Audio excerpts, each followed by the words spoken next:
नमस्कार दोस्तों, मैं विजय कुमार दिवाकर सनसनी ऑफ इंडिया में आपका स्वागत करता हूं।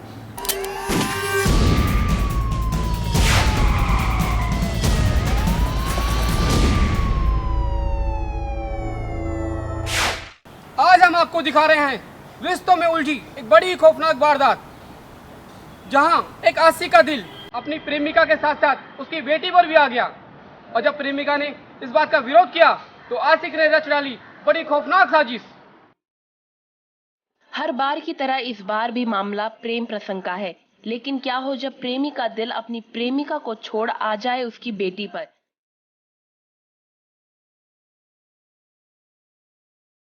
जी हाँ, यहाँ मामला जरा उल्टा ही है, जहाँ एक तरफ तो पति पत्नी के बीच तीसरे ने जगह बना ली, लेकिन वहीं दूसरी ओर प्रेमी की नीयत धीरे धीरे बदलती ही जा रही थी।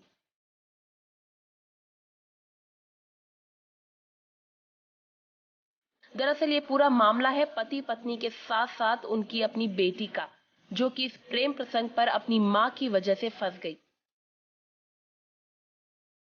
अब हम आपको बताते हैं कि आखिर में पूरा वाक्य है क्या। दरअसल ये पूरा मामला शुरू हुआ वाराणसी के मिर्जीपुर से, जहां एक छोटा सा परिवार हंसी खुशी रह रहा था। ललतू नाम व्यक्ति और उसकी बीवी माधुरी दोनों ही अपने छोटे से परिवार के साथ रहते थे, लेकिन कौन जानता था कि इन सब से हटकर कुछ और भी चल रहा है। जी हाँ, आपको बता दें कि इन सब से छुपकर चल रहा था ललतू की पत्नी माधुरी का अफेयर, वो भी किसी अनजान शख्स के साथ।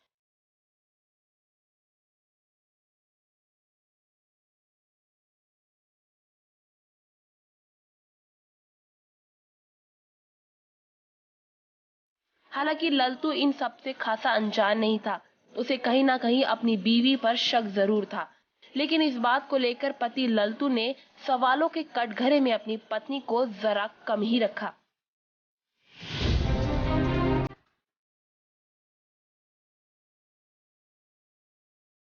दरअसल माधुरी का अफेयर शशिकांत नाम के एक व्यक्ति के साथ चल रहा था। पति ललतू की माने तो माधुरी का अफेयर 8 साल से शशिकांत के साथ था।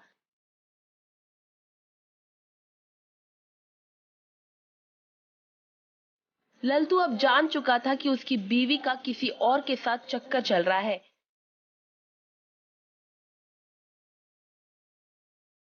हालांकि माधुरी ने बात अपनी पति से छुपा रखी थी, लेकिन वो नहीं जानती थी कि उसका पति ये सब जानता है। माधुरी और शशिकांत का संबंध परवान चढ़ने लगा था, पर दूसरी ओर गौर करने वाली बात तो ये है कि 8 साल से चल रहे अवैध संबंध में ऐसा क्या हुआ जिसके कारण माधुरी की हत्या हो गई। ऐसा क्या हो गया कि शशिकांत ने अपनी प्रेमिका की हत्या कर दी।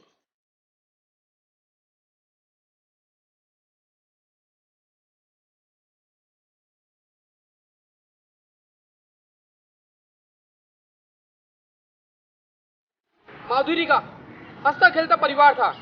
माधुरी का पति उसे बहुत प्यार करता था। माधुरी की एक जवान बेटी भी थी, लेकिन माधुरी दे रही थी अपने पति को धोखा। माधुरी का था गैर मर्द के साथ नाजायज संबंध। लेकिन तब क्या हुआ जब उसे पता चला कि उसका आशिक उसके साथ साथ उसकी बेटी के साथ भी शादी करना चाहता है। भले ही माधुरी और शशिकांत के रिश्ते को 8 साल हो चुके थे, लेकिन एक ऐसी वजह बीच में आन पड़ी कि शशिकांत मजबूर हो गया और उसने दे दिया एक खौफनाक वारदात को अंजाम। दरअसल वो वजह थी माधुरी की बेटी। जी हाँ, सही सुना आपने। शशिकांत भले ही माधुरी से प्यार करता था, लेकिन वक्त के साथ शशिकांत की नीयत बदल गई और उसका दिल माधुरी की बेटी पर आ गया। शादी वो उसकी बेटी के साथ करना चाहता था।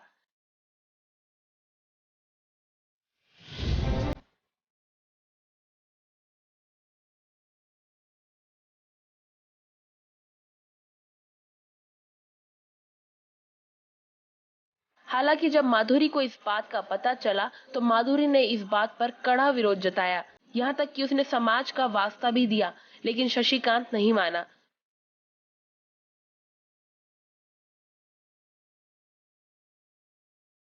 शशिकांत का ये रवैया माधुरी की सोच से परे था।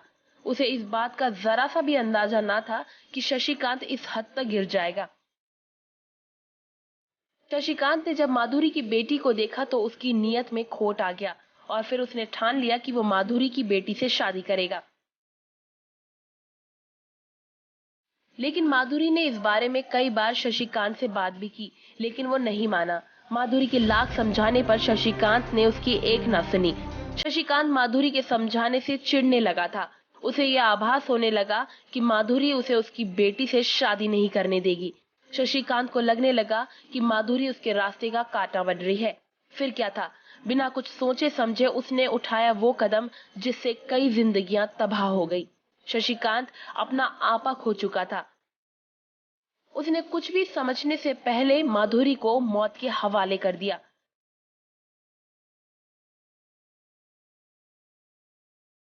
माधुरी की मौत होने से पहले शशिकांत माधुरी से मिलने आया था और उसी दौरान शशिकांत माधुरी को अपने साथ ले गया। हालांकि माधुरी इस बात से अनजान थी कि आगे उसके साथ क्या होने वाला है। माधुरी को अपने साथ ले जाने के बाद वापसी में वो गांव अकेला ही लौटा।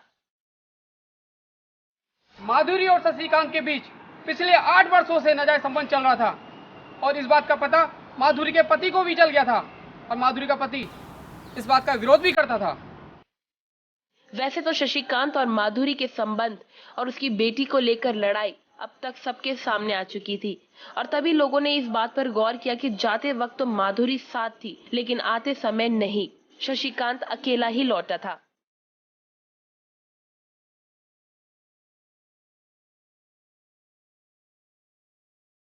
लोगों को मालूम पड़ गया कि शशिकांत ने माधुरी को मारकर कहीं फेंक दिया है और फिर लोगों ने घबराकर पुलिस को इस बात की सूचना दी, जिसके बाद इस राज से पर्दा उठा।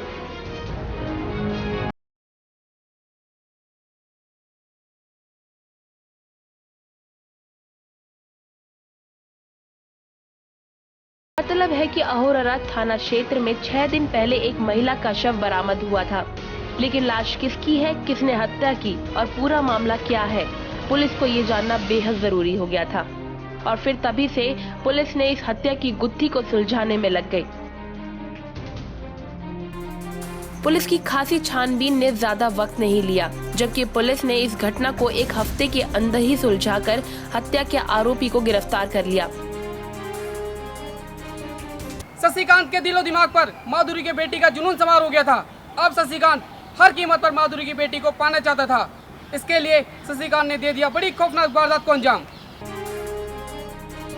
दरअसल इस मामले की पूरी गुत्थी माधुरी के जरिए ही सुलझी। वो ऐसे कि माधुरी की मौत के बाद पुलिस को जांच में माधुरी की साड़ी के पल्लू में 2 सिम बंधे नजर आए।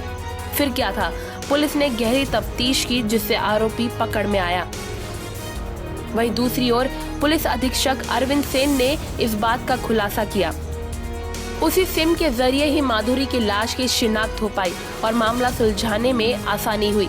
हालांकि शशिकांत माधुरी की हत्या से अपना पल्ला झाड़ने लगा था।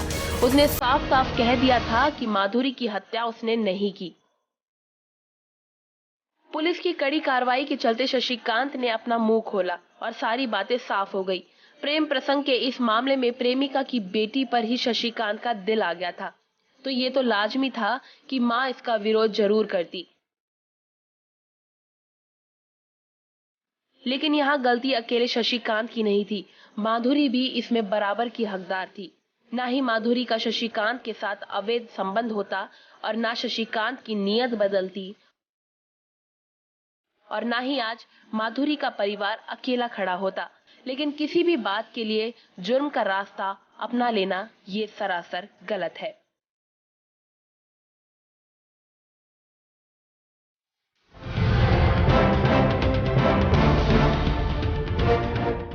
दिन के उजाले में और रात के अंधेरे में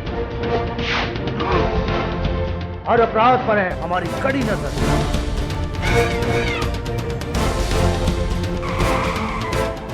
जुर्म की हर खबर से कराएंगे आपको रूबरू।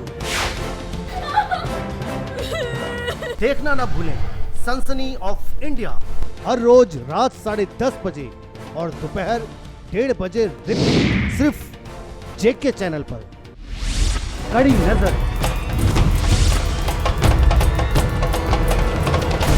खरी खबर, और सच दिखाने की हिम्मत। सच दिखाते हैं हम। सनसनी ऑफ इंडिया हिंदी साप्ताहिक न्यूज़पेपर हर रविवार आपके द्वार, जो आप तक पहुंचाता है क्राइम से जुड़ी सभी खबरें सिर्फ 5 रुपए में। इसके अलावा ऑनलाइन खबरें पढ़ने या देखने के लिए आप हमारी वेबसाइट www.sansani.tv पर जा सकते हैं।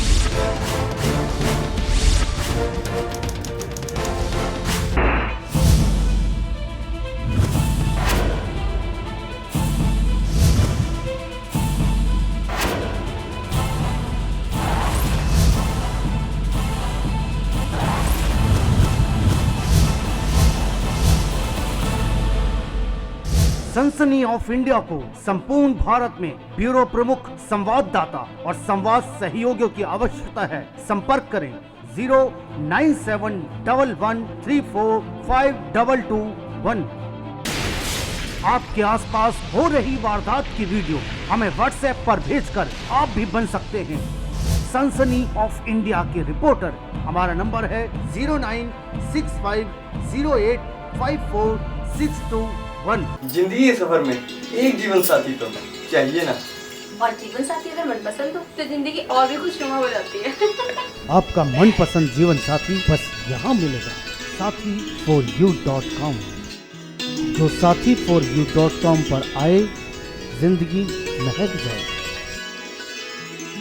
राष्ट्रीय राजधानी नई दिल्ली से प्रकाशित हिंदी दैनिक समाचार पत्र विजय न्यूज हर रोज आपको कराता है देश विदेश, खेल, कारोबार और आपके आसपास की घटनाओं से रूबरू मात्र 2 रुपए में।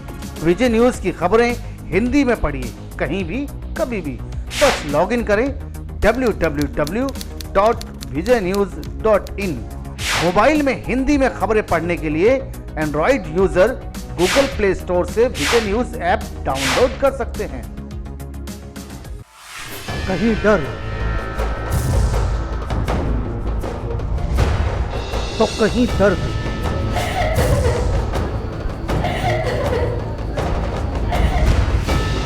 कहीं आत्महत्या तो कहीं हत्या, कहीं साजिश तो कहीं रंजिश। हर जुर्म का करेंगे पर्दाफाश। देखें हर रोज रात 10:30 बजे और दोपहर 1:30 बजे रिपीट सिर्फ जेके चैनल पर।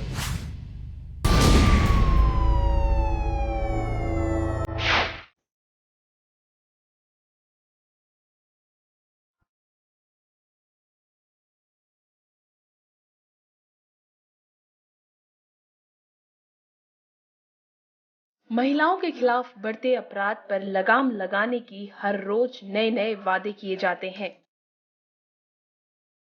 नई नई तकनीक के साथ महिलाओं को सुरक्षित रखने की तरकीब निकालते हैं। दिल्ली में हर रोज कई महिलाओं की इज्जत के साथ खेला जाता है और ऐसे में उनके बचाव के लिए नेता राजनेता कई सुझाव और इन सब से बचने के तरीकों को लोगों के सामने उजागर करते हैं। कभी महिलाओं की सुरक्षा के लिए मोबाइल ऐप या फिर पेपर स्प्रे,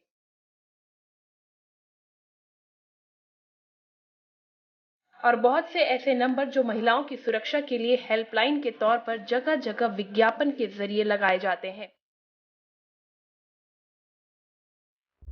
दिल्ली के सीएम अरविंद केजरीवाल को लोगों के बीच सिर्फ अपनी लोकप्रियता बढ़ाने से मतलब है।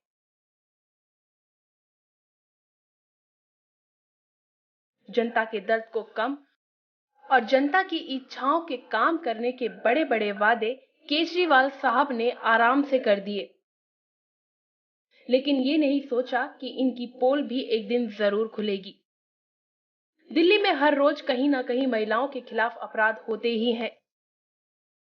ऐसे में इन बढ़ते अपराधों पर लगाम कसने के लिए दिल्ली सरकार ने महिलाओं के लिए कई तरह के हेल्पलाइन नंबर लागू करवाए। ताकि किसी भी महिला को अगर किसी भी तरह की कोई भी परेशानी का सामना करना पड़े तो वो दिल्ली सरकार के जरिए जारी किए गए नंबरों पर फोन करके अपनी शिकायत दर्ज करा सकती है। दिल्ली की बसों में भी महिलाएं सुरक्षित नहीं हैं। डीटीसी की बसों में भी महिलाओं के साथ छेड़खानी के कई मामले सामने आए।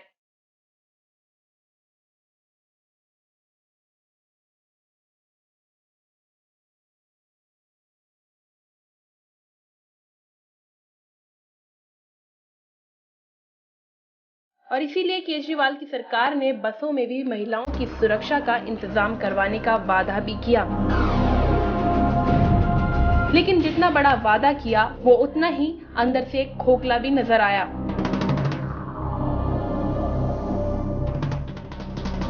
जी हाँ, सही सुन रहे हैं आप। दिल्ली की सड़कों पर दौड़ने वाली बसों में महिलाओं के लिए कई हेल्पलाइन नंबर छपवाए गए हैं ताकि बसों में महिलाओं को किसी भी तरह की दिक्कत का सामना ना करना पड़े। सनसनी ऑफ इंडिया की टीम ने इन बसों पर लिखे हुए वुमेन हेल्पलाइन नंबर का सच जानना चाहा। तो जो सच सामने आया वो वाकई चौंका देने वाला था। तो मिल रहा है क्या? नहीं नहीं मिल रहा मिल रहा है। शायद अभी मिले, मैंने काट दिया ना, चलिए बंद हो, नहीं मिल रहा। चलिए, नहीं मिलता। घंटी तो बज रही है, उठा कोई नहीं रहा। अरे जी, आपने अभी नंबर मिलाया तो दो बार ही मिलाया मैंने। 2 बार मिलाया, तो क्या कहना चाहेंगे हेल्पलाइन नंबर के बारे में? ये तो कुछ भी नहीं, फ्रॉड हो रहा है, धोखा ही हो रहा है ये तो। आपकी बस में जो हेल्पलाइन नंबर महिलाओं के लिए लिखा वो गलत लिखा, क्या आप इसकी कंप्लेन अपने हेड ऑफिस पे करेंगे कि हेल्पलाइन नंबर गलत है? अलग अलग बसों में लिखे अलग अलग ये नंबर दरअसल महिलाओं की सुरक्षा के लिए लिखे गए हैं, जिससे वो मुसीबत में पड़ने के दौरान दिए गए नंबर पर पुलिस को शिकायत दर्ज करा सके ताकि उनकी मदद हो सके। सनसनी ऑफ इंडिया की टीम ने बसों पर लिखे कई नंबरों पर फोन किया, लेकिन नंबर दिल्ली पुलिस का नहीं बल्कि कई लोगों के निजी नंबर मालूम पड़े, जिनमें से एक नंबर पर बात करने पर उस नंबर की सच्चाई बाहर आई। ये नंबर है 9604400400। इस पर जब हमने फोन घुमाया तो मालूम चला कि ये नंबर किसी की शिकायत करने के लिए नहीं बल्कि ये नंबर तो किसी का निजी नंबर है। आपकी जानकारी के लिए ये भी बता दें कि ये नंबर दिल्ली पुलिस का नहीं बल्कि महाराष्ट्र के रहने वाले एक व्यक्ति का है, जो कि खुद ही इस नंबर पर आ रहे फोन कॉल से परेशान है। सुनिए क्या कहा इस शख्स ने सनसनी ऑफ इंडिया के पत्रकार से बातचीत में।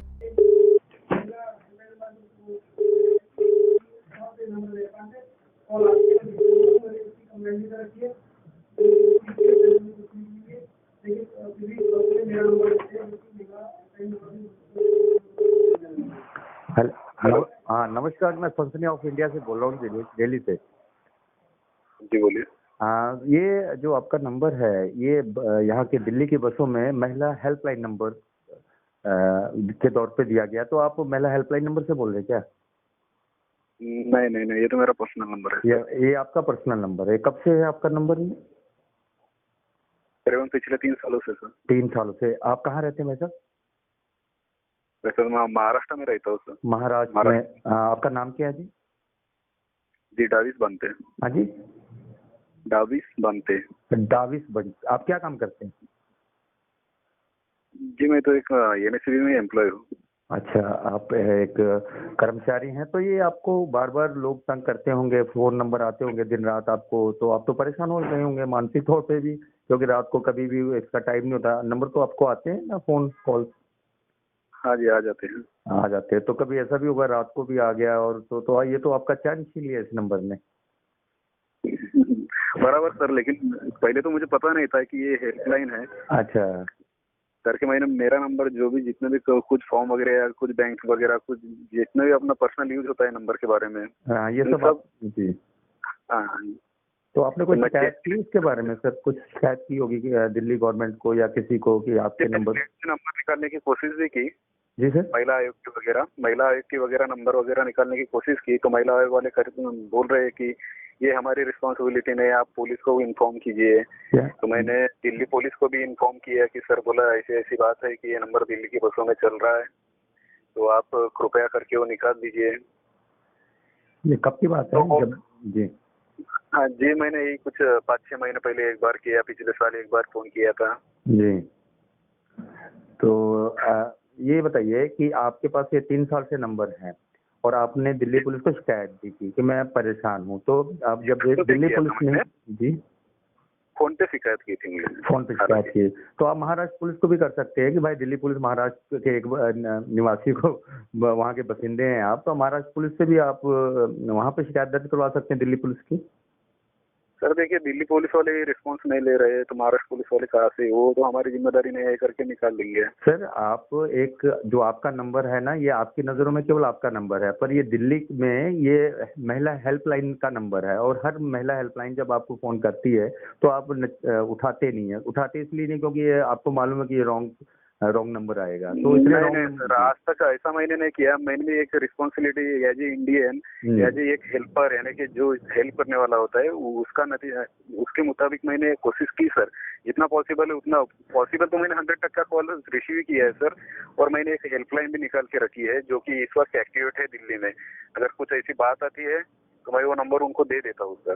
तो आप इसलिए हेल्प उनकी कर रहे हैं क्योंकि आपका नंबर लिखा है, तो आप मतलब परेशान भी तो हो रहे हैं आप। हाँ वो तो बात है सर जी। अच्छा, हमें आपकी फोटो चाहिए, आप मुझे व्हाट्सएप पे फोटो भेज दीजिए। मैं नंबर आपको बताऊं? सर व्हाट्सएप पे भेज के क्या करूंगा मैं? नहीं, आप अपनी फोटो, हमें आपकी फोटो चाहिए, या आप फेसबुक अकाउंट है आपका? हम आपकी फोटो चलाएंगे। फोटो वगैरह मत चलाइए टीवी पे, कोई बात नहीं। अरे सर ये देख बात है, ये हम लोग कोई गलत काम तो कर नहीं रहे भाई साहब, और हम लोगों को ये बताने जा रहे हैं कि देखिए सर, ये कॉमन मैन इस झमेले में फालतू में आ जाएगा। नहीं आए झमेला कोई नहीं है, आप झमेला क्यों समझ रहे हैं? आपने दिल्ली पुलिस को शिकायत की है, वो आपकी सुन नहीं रही है, झमेला नहीं है सर, ये लोगों की देखिए सर, हाँ वो बात ठीक है सर जी, लेकिन फिर भी क्या है, तो आप दिल्ली पुलिस से डर रहे हैं, महाराष्ट्र पुलिस से डर रहे हैं? देखिए सर, डरने की बात नहीं, तो फिर डरने की बात नहीं, तो मैंने कोई गुनाह तो मैंने किया ही नहीं सर, बराबर। तो मुझे डरने का कोई, तो मैं यही कह रहा हूँ, जब आप गुनाह नहीं है तो आप आखिर, सब लोग तो इस नंबर के उठा नहीं रहा, तो 2-4 गालियां भी देते हैं हिंदी में, पंजाबी में, जो भी है कि यार ये देखो किसका नंबर उठा नहीं रहा, तो गालियां तो सीधी सीधी आपके पास ही जाती होंगी ना जी।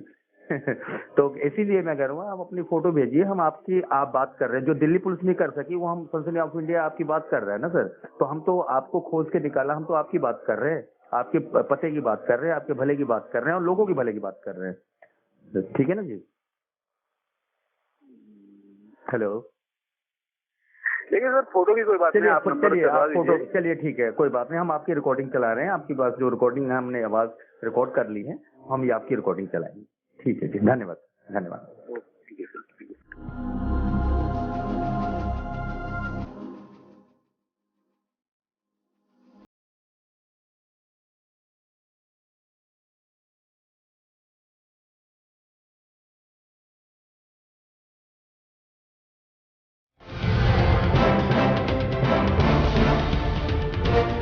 जिंदगी के सफर में एक जीवन साथी तो चाहिए ना, और जीवन साथी अगर मनपसंद हो तो जिंदगी और भी खुशनुमा हो जाती है। आपका मनपसंद जीवन साथी बस यहाँ मिलेगा, sathi4u.com। जो sathi4u.com पर आए, जिंदगी महक जाए।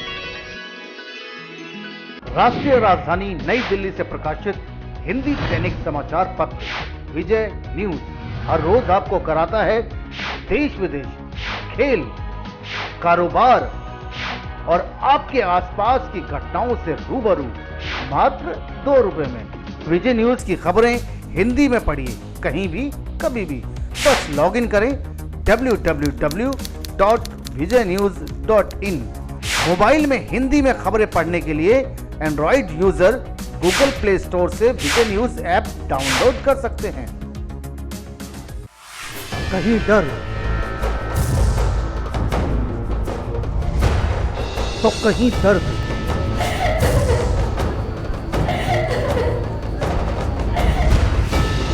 कहीं आत्महत्या तो कहीं हत्या, कहीं साजिश तो कहीं रंजिश।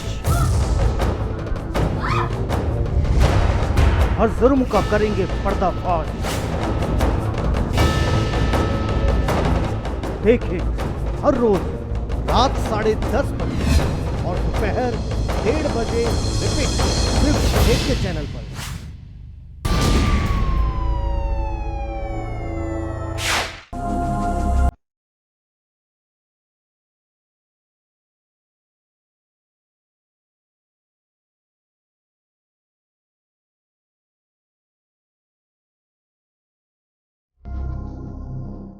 इतना ही नहीं, अगर आप दिल्ली पुलिस की वेबसाइट www.delhipolice.nic.in/परिवर्तन/pcr.stm पर जाकर देखेंगे तो आपको ये नंबर वहां भी मौजूद मिलेगा, जिसे महिलाओं की सुरक्षा के तौर पर लिखा गया है। ये वाकई शर्मनाक बात है कि दिल्ली की जनता ने जितने भरोसे के साथ केजरीवाल सरकार को एक बार फिर सत्ता में आने का मौका दिया था, उतनी ही बेदर्दी के साथ दिल्ली सरकार ने दिल्ली की जनता का विश्वास तोड़ दिया। केजरीवाल जी विधायकों की सैलरी और अपनी तारीफ के लिए बड़े बड़े पोस्टर्स लगाने में खर्चा करने से बेहतर है कि आप महिलाओं की सुरक्षा की ओर गंभीरता से ध्यान दें और महिलाओं की सुरक्षा को पुख्ता करें। मान लीजिए यदि कोई महिला किसी परेशानी में पड़ जाती है और केजरीवाल सरकार के दिए गए नंबरों पर शिकायत करने के लिए फोन करती है, तो वो किससे शिकायत करेगी? जब तक वो फोन करके ये बताएगी ये वुमेन हेल्पलाइन नंबर है, तब तक तो अपराधी वारदात को आसानी से अंजाम दे चुका होगा। केजरीवाल जी, वादे कोई भी कर सकता है, बातें कोई भी बना सकता है, असल नेता वही होता है जो जनता के हित में सोचता है।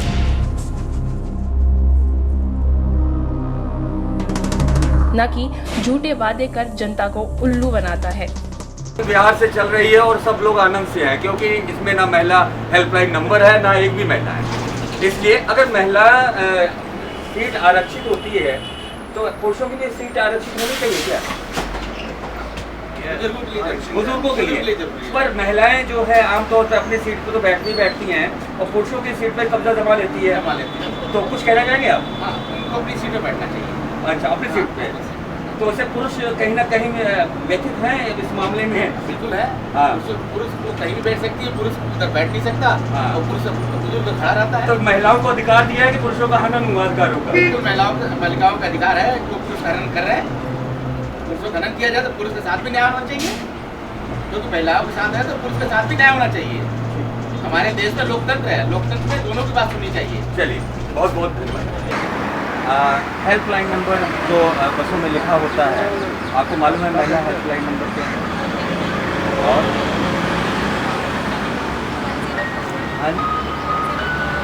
1021। और कभी आपने हेल्पलाइन नंबर को फोन किया? कभी पढ़े भी ना, पर हेल्पलाइन नंबर और भी है। काले खां से नई दिल्ली जा रही है, पर यहाँ पर बड़े अरमानों से सूफी अरमान जी तो मिल गए, लेकिन यहाँ पर हेल्प नंबर नहीं मिला। महिलाएं की सीट तो खाली थी, क्योंकि इसमें महिलाएं भी नहीं हैं, एक दो ही महिलाएं हैं, लेकिन हेल्पलाइन नंबर यहाँ से गायब है। जैसे किसके सीन से? महिला बैठी है भाई जी, महिला बैठी है। हाँ हाँ, महिलाएं बैठी है सर, पर हेल्पलाइन नंबर नहीं है। वो गाड़ी में लिखा हुआ है। इस बस में अरमान मियाँ तो बड़े अरमानों से मिल गए, लेकिन बस में महिला हेल्पलाइन नंबर नहीं मिला। रमेश शुक्ला सफर, सनसनी ऑफ इंडिया के लिए। आपने बस में सफर किया और जी जो भी नंबर हो मिलता कभी नहीं। अच्छा, हेल्पलाइन नंबर कभी नहीं मिलता। कभी आपने मिलाने की कोशिश की? हाँ, एक बार ट्राई करा है बट नहीं मिला। तो आपके मन में क्या आया कि ऐसे हेल्पलाइन नंबर क्यों? ऑल पे। Thank you.